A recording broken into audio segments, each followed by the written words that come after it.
Okay, so the bottom card, which could be the clarification, is this Seven of Cups. And Seven of Cups is the feeling of, oh, there's so many different options. I might like this, or I might love that. And so the feeling is to stay grounded, Sagittarius. The cups are about what we love and who we love. So you may have some options in the next several months, especially from the eclipse that we experienced on the 11th, which was yesterday. All right, so we have a lot of stuff going on astrologically. We have 6 planets in retrograde. Don't you love it? Well, okay, so basically, before I talk about these, basically those 6 planets in retrograde, if you know anything about astrology, feels like we have, actually, you know what? Mercury went direct. Mercury went direct this weekend. So now there's 5 planets. Mars will go direct towards the end of August. And that will help us to want to push things forward. Okay? All right, so your first 2 cards for August are the Page of Swords and the King of Swords. All right, Sagittarius, who do you know that's an air sign? Basically, the air signs are the Geminis, Aquarians, and Librans. All right, so we have basically 2 court cards. The Page of Swords is it like a messenger. And this message may come to you in your thinking, because the swords are about our thinking, our concerns, our worries, our thoughts, all of our mental activity. And this Page of Swords brings about possibly a new idea, a message of something that you might want to implement in your current business that might be fascinating for you. It might be, this also may represent a child who is an air sign. You have that going on as well. So for some of, the court cards are different for different people, because they're actually usually people, unless it's your rising sign, okay, which would, of course, would still be you. But here we have the King of Swords. And the King of Swords represents someone who is a great thinker, someone who may teach, a professor at college, a philosopher, someone who's made great decisions in business, and you can count on them for their intellect and their input. Again, I want to go towards philosophy, but it covers the gamut. The King of Swords has mastered his decision-making, his mental thinking, his intellect, etc. So you understand what I'm saying. Now, again, this can represent a Libra, a Aquarian, or a Gemini. So this person may be a benefit to you. Or you may say, you know what, that is my son-in-law, or that is my cousin, or that is someone at work, and I just can hardly take them. Because they think they know everything. It may be that sort of deal too, that this person just thinks they know everything there is to know, and they let everybody else know it as well.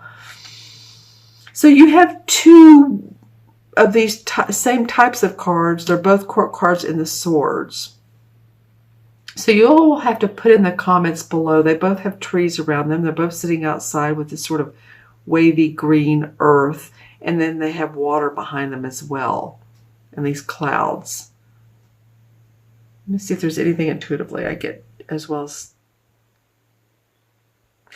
the other thing too, it could be you just sort of mastering the art of your thinking, your ability to make decisions and make great ones. You have opportunities coming up. This could be a young person who just really cuts to the chase. If this is a child, then, they're pretty sharp-witted. Let me just say that. Okay, let's look at the 2 for September. Wow, the Hierophant came up for Scorpio too. Haven't seen the Fool card this particular series, and you all are Sagittarius last, but of course not least. I always look forward to you all. And so we have 2 sword cards. We have 2 major arcana cards. I like the fact that we have the Hierophant, who's all about school, learning, could be a priest, could be a pope, could be a higher intellect. Let's see, how do I want to say this? Spiritual school, just a lot of deep learning around the Hierophant card. It could be an authority figure too. Could be. But what is nice around this is the Fool, his merry way. You know, he's really the first card of the major arcana. It just means he's lighthearted, he's happy, hasn't learned much in life. Therefore, like a babe, like a child, sort of carefree. You know, as we get older, we get a little bit, for lack of a better word, you know what I'm saying, jaded. And meaning that we learn about, you know, relationships and what doesn't work and what does work. And we learn about, if it's politics or whatever it may be. And people have different opinions. But as a child, we don't care about those things. We love our freedom. And so there's a lot to be said about having freedom within a structured society. This would represent a structured society. And I just feel like a lot of you Sagittarians feel maybe, or some of you, let me know in the comments below, some of you feel like you're like you have a straitjacket on, not literally, but figuratively a straitjacket, and you're feeling like you just want some elbow room. And that may be in your workplace, it may be in relationships, it may just be that you've been working a lot and you feel like things are sludging right along, which would be apropos for Mercury being retrograde for 3 weeks and Mars retrograde, because Mars is, of course, the planet of action. Not been a lot of action.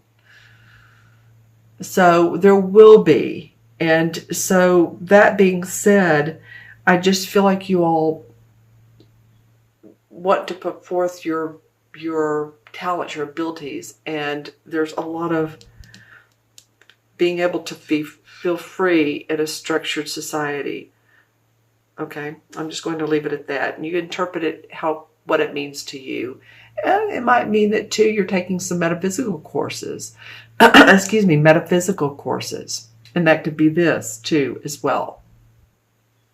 Okay, so this is for Sagittarius, Sun, Moon, and Rising. Remember, this is for your Sun, Moon, and Rising signs. Always watch your Moon and Rising as well. I will get this out today, meaning my voice. My nose is a little stopped up today. We're having rain, so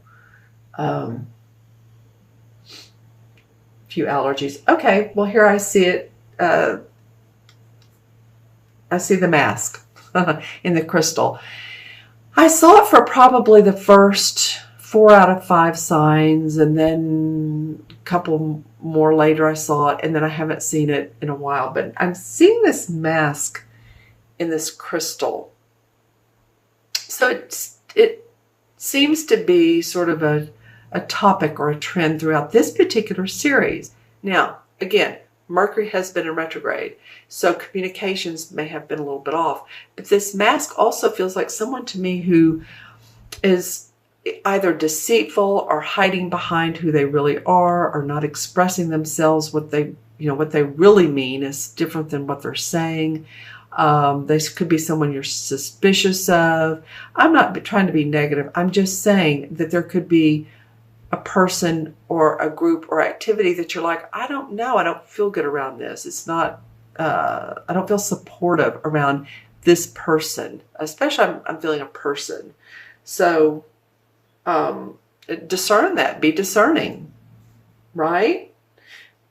You know, sometimes as we go through life, we gain friends and then I don't want to say lose friends, but we sort of lose interest in each other's activities. And what may have felt like an awesome friend, 10 years ago, maybe, I don't know now. I don't know if we have the same common thread, or maybe they are not interested in what you're doing. But I do feel like there's a bit of deception with or around someone who is around you. Let me put it that way.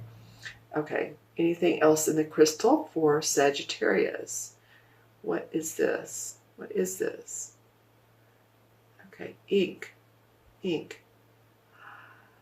Calligraphy. As well as symbols. I'm getting, okay, from what I'm seeing in the crystal, this is a wide range of topics, but it's making me think of calligraphy. Any of you all that do that, symbols, math, pi, the pi r squared, what's it called?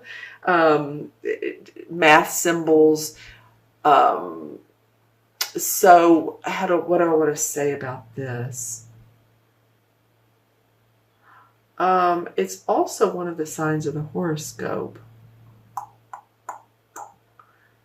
It's the hump with the two, the both sides go out into, what is that? It might be Mercury, but anyway, I'm just saying it is a symbol. So symbols may be coming to you. You may look at something that may look, a writing that's foreign to you at first, and then you sort of gaze and think, oh, that's a symbol. It's a sort of learning, like, the hieroglyphs. In that, at the Egyptian pyramids. Did I say that right? The different types of symbols. That's what I'm getting as well. So some of you may be really interested in that time period. And I get hidden symbols for you. Hidden signs that can come up during this time period, and a couple, on into the fall time period if you're in the northern hemisphere, and the spring if you're in the southern hemisphere. But just pay attention to symbols and signs that could be meaningful to you. Okay? I'm just saying, it feels like at first you're like, what does that mean? And then you're like, oh, that's what I connect that with ancient history, or I connect that with something metaphysical. That's what I'm talking about.